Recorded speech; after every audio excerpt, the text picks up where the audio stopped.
اعمش نام میں ایک بڑے عالم صاحب تھے، اور وہ اور ان کی بیوی کے بیچ میں رات میں تنازع ہو گئی، مار پیٹ بھی ہوا، تو اس میں بیوی ناراض ہو گئی، وہ بول نہیں رہی تھی۔ اعمش صلی اللہ عنہ نے بولا بات کر لو نا، اور وہ ان کی بیٹی نے بولا ابو بات ابھی نہیں کرے گا تو صبح ہی تو کرے گی، امی تو صبح ہی تو بات کریں گی، ابھی تو کیوں اتنے آپ ضدی کر رہے ہو؟ نہیں، اگر وہ اب بات نہیں کرے گی طلاق ہو جائے گی، صبح سے پہلے اگر نہیں بات کریں گی تو اس کی طلاق ہو جائے گی۔ اب اعمش رضی اللہ عنہ پھنس گئے، پھر صدمہ ہوا، یار اب فجر اذان ہو جائے تو میری بیوی کی ناتا تو بہت پرانا ہے، اب میں تو منہ سے زبان تو نکل گیا تیزی سے، گرمی سے، یعنی مجھے غصہ آ گیا تھا، اب میں کروں گیا؟ آدھی رات میں چل پڑے، میں جو ہے امام عالم کے دربار میں چلا جاتا ہوں، کوئی راستہ تو انہی کے پاس تو ہوں گے۔ اب انہوں نے کہا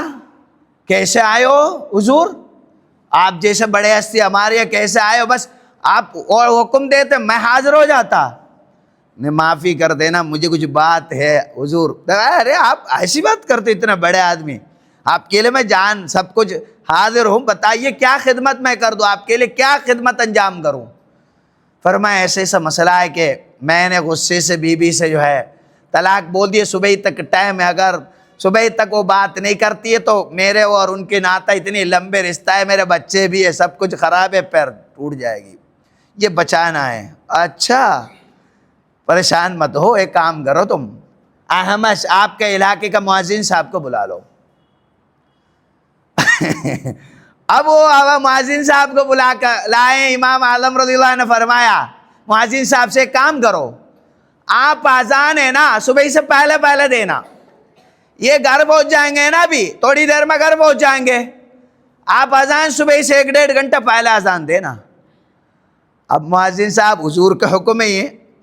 امام عالم کا حکم ہے، انہوں نے کیا کیا، مسجد میں اذان دی۔ اب اذان سنتے ان کی بیوی اندر سے کہنے لگی الحمدللہ، یہ برا آدمی کا چنگل سے مجھے اللہ نے بچا دیا۔ اب وہ اندر سے